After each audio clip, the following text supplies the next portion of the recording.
L'enquête de la matinée. Et cette enquête ce matin, c'est plus de 10 000 victimes de suicide en France par an. Avec cette question qu'on vous pose depuis ce matin, faut-il faire du suicide une grande cause nationale? Bien sûr, vous réagissez sur les réseaux sociaux, vous nous appelez 0826 300 300 pour nous en parler.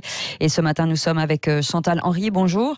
Vous êtes professeur de psychiatrie au service hospitalo-universitaire de l'hôpital Sainte-Anne à Paris. Et Jean-Claude Delgen, bonjour. Vous êtes directeur général du cabinet Technologia, co-signateur en 2011 de l'appel des 44 pour la création des observatoires des suicides et auteur du livre Idées reçues sur le burn-out aux éditions du Cavalier Bleu. 0826 300 300, on vous attend au standard. Oui, c'est ça. Et puis il y a beaucoup de commentaires. Alors pour l'instant, vous êtes très partagés. Est-ce qu'il faut en faire une grande cause nationale? C'est 52%, je remonte, 52% oui contre 42%. Voilà, donc ça veut dire que c'est quasiment du 50-50. On verra à la fin de ce débat. Il y a Mathieu Alfil, par exemple, qui dit « Le suicide, en faire une cause nationale ne suffira pas. Il faut comprendre pourquoi. » Pourquoi, c'est vrai, il y a autant de suicides. Jean-Claude Delgen, Chantal Henry. Pour commencer, je pense qu'il ne faut pas parler de cause nationale pour le suicide. Il faut faire de la prévention du suicide. Non, mais bien sûr, voilà, c'est bien je ça. précise. Non, mais oui, bien sûr. C'est très important parce que le suicide reste, je dirais... C'est la prévention. Voilà, on parle de prévention. Effectivement, on voit qu'on n'a pas pu, en France, régler ce problème-là. On a beaucoup de retard sur les autres pays européens, que ce soit l'Allemagne, que ce soit l'Angleterre, l'Espagne, l'Italie, qui ont des taux de suicide beaucoup plus faibles que les nôtres. Nous sommes, entre 16 et 17 suicides pour 100 000 habitants. C'est, par exemple, le double de l'Espagne et de l'Italie. Il faut quand même se poser des questions. La France est un des pays en Europe où on se suicide le plus, après la Hongrie et la Lituanie. Donc, on a vraiment... Et ça concerne, Chantal Henry, quasiment toutes les catégories de population, hein. Oui, tout à fait. Des jeunes aux plus âgés. Bien sûr, c'est la première cause de mortalité dans la tranche d'âge de 24 à 35 ans et la deuxième cause chez les adolescents après les accidents de la voie publique. Oui, alors pourquoi ? Parce qu'on sait qu'il y en a toujours des passages peut-être difficiles, mais à cet âge-là, on devrait mordre à pleines dents dans la vie, qui s'annonce. C'est l'émergence des pathologies psychiatriques. Ce qu'il faut savoir, c'est que 95% des patients, en fait, qui se suicident, en fait, des sujets qui se suicident, ont une pathologie psychiatrique. Et parmi ces pathologies psychiatriques, on retrouve les dépressions, bien sûr, la schizophrénie et les troubles bipolaires. Mais est-ce que c'est assez bien décelé, finalement ?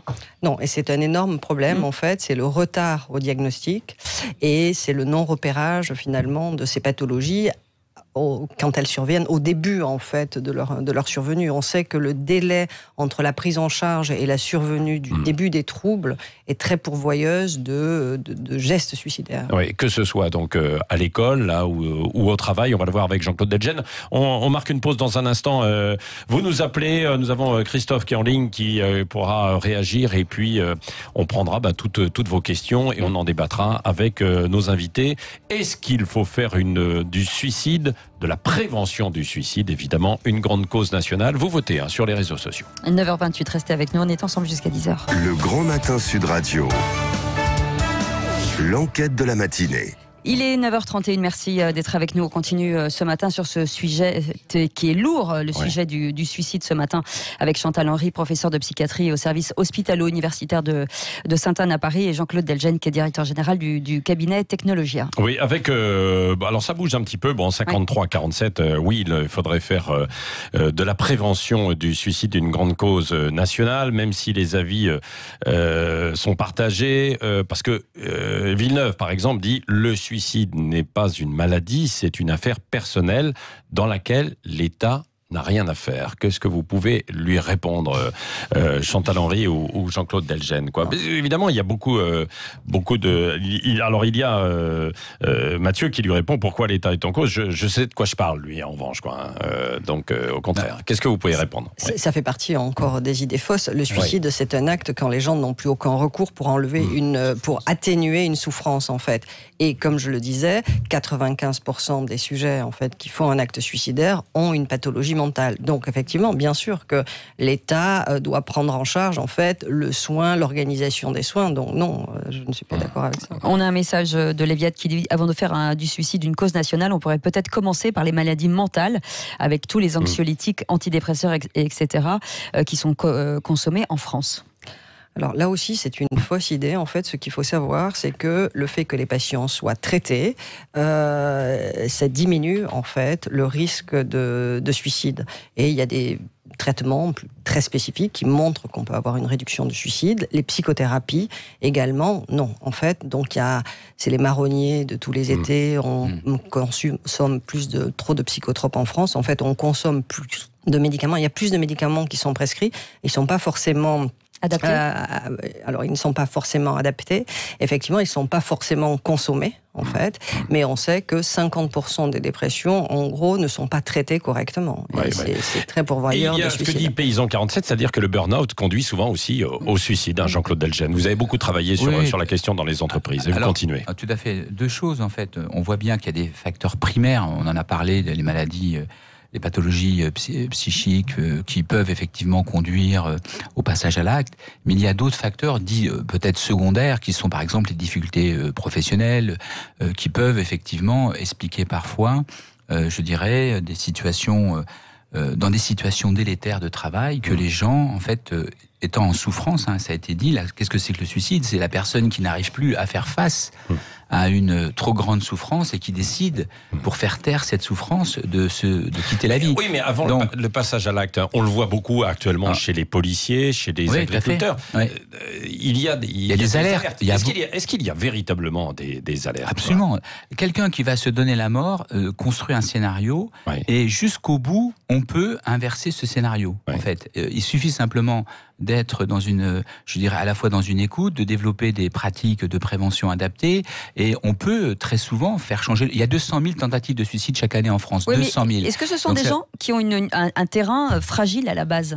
Ça peut être des gens qui ont effectivement quelques fragilités, mais on a tous des fragilités. Le problème, c'est que quand vous avez des fragilités qui ne sont pas compensées par des situations de travail à peu près satisfaisantes, quand vous êtes malmené, bousculé, quand vous êtes non reconnu, quand on vous abaisse, etc., et vous êtes dans une situation, quand vous êtes en travail trop important. Moi, j'ai connu des cadres qui étaient très solides et qui, après 70 heures, 80 heures par semaine, sur des durées très longues, ont commis un acte suicidaire. Ils ont eu un raptus suicidaire, c'est-à-dire qu'à un moment donné, il y a une telle fatigue chronique qui s'est installée qu'il passe à l'acte. Donc, on voit toutes ces questions, nous, au milieu du travail.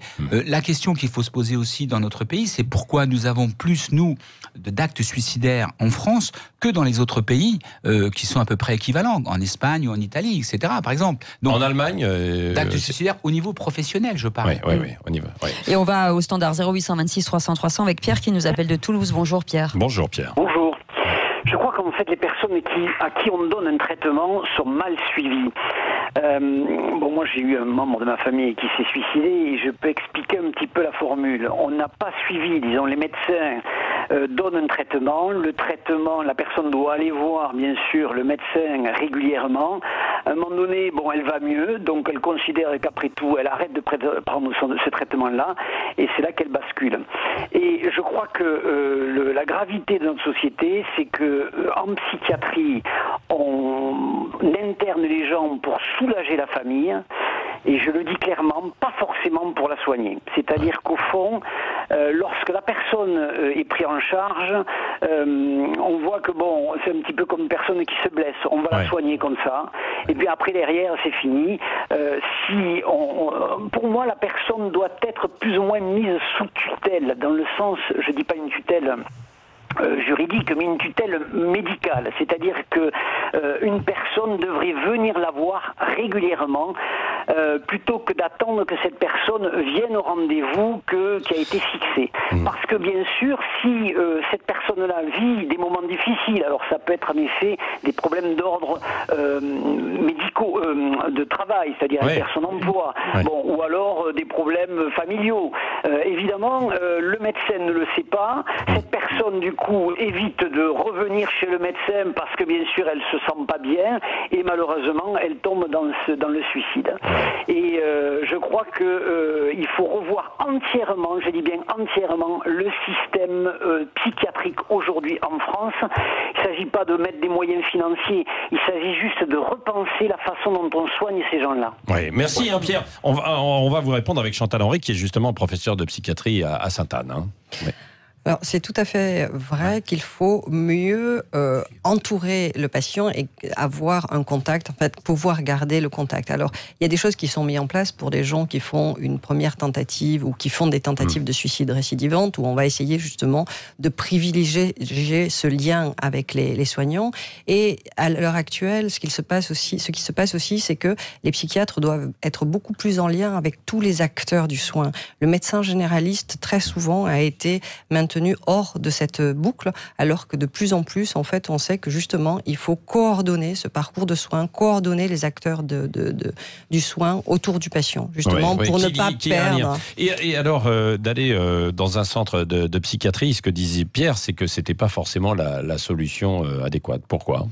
Alors, il y a plusieurs niveaux. Quand il y a un risque suicidaire majeur, la première chose, c'est d'hospitaliser le patient pour le protéger, lui, effectivement. Quant aux familles, très souvent, elles ont été laissées sur le bord du chemin, c'est vrai, en fait, et il y a un effort considérable maintenant, une prise de conscience. C'est-à-dire que on se préoccupait du patient, finalement. Du patient, et alors que il faut se préoccuper des familles. Et les familles, c'est elles qui peuvent reconnecter, c'est ça ce que vous voulez dire, les familles peuvent être des aidants, bien évidemment. En fait, il faut que le psychiatre, que les soignants, en fait, puissent avoir accès et qu'il y ait un lien aussi avec les familles. Quand il y a un suicide, c'est en moyenne 8 personnes qui vont être en grande détresse et en grande souffrance aussi.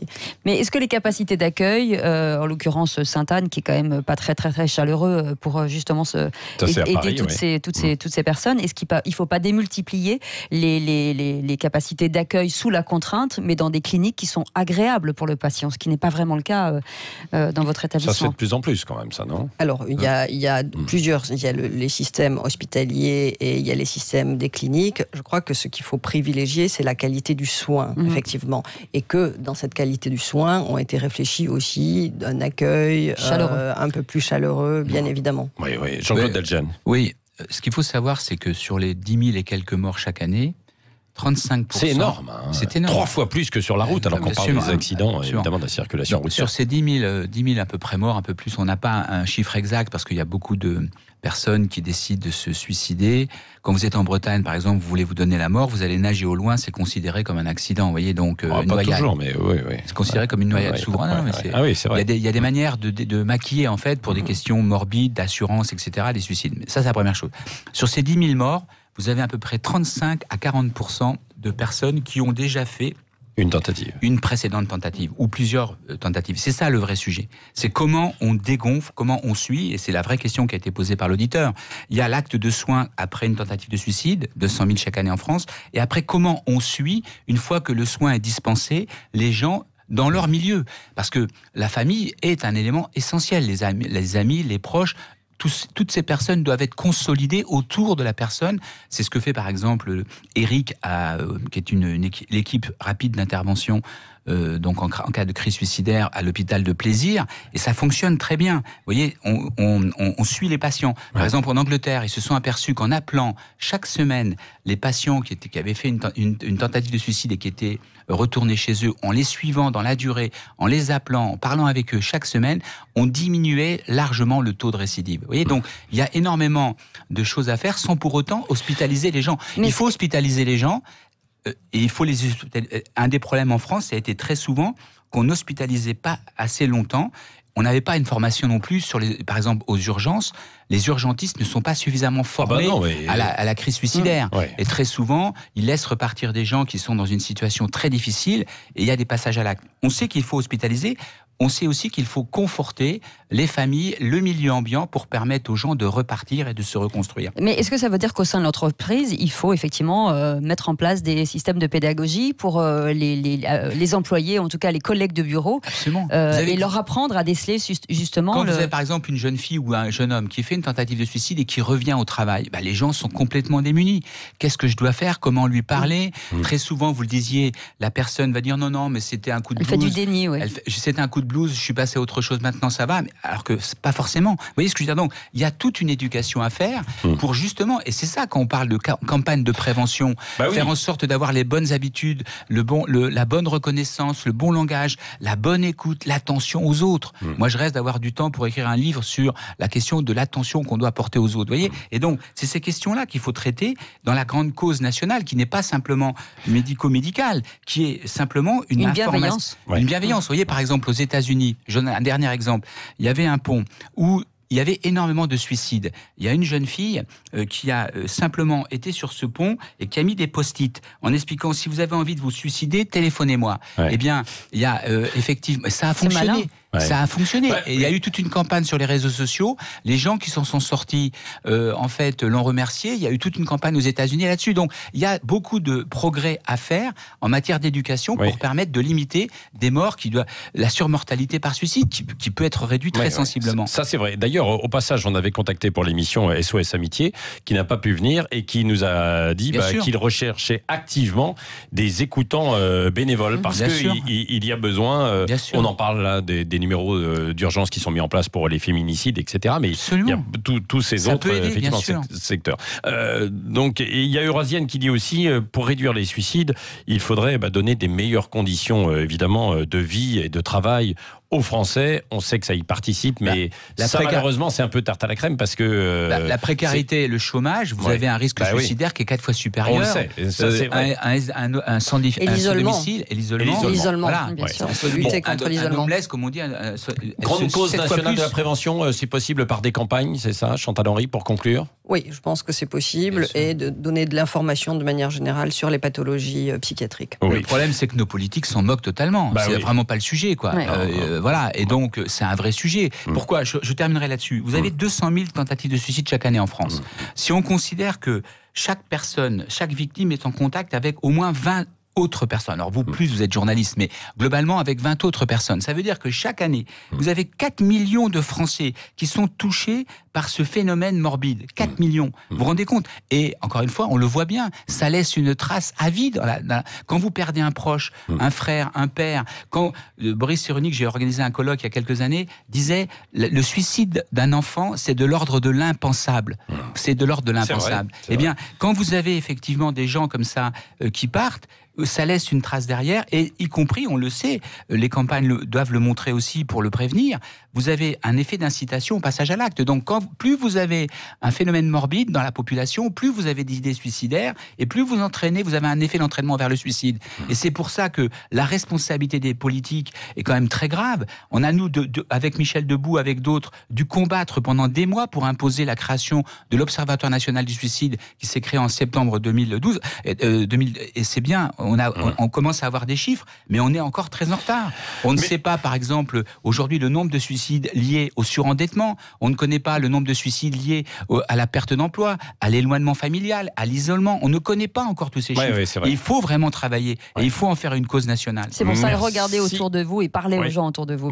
Merci Jean-Claude Delgennes, donc créateur avec d'autres d'un observatoire des suicides et directeur général du cabinet Technologia, et Chantal Henry, donc professeur de psychiatrie au service de Sainte-Anne. C'est à Paris. Merci à tous les votes et puis aux appels des auditeurs. On n'a pas pu prendre tout le monde. 55% de oui finalement. Donc voilà, vous avez fait progresser. Faut-il faire du suicide, en tout cas de la prévention du suicide, d'une grande cause nationale?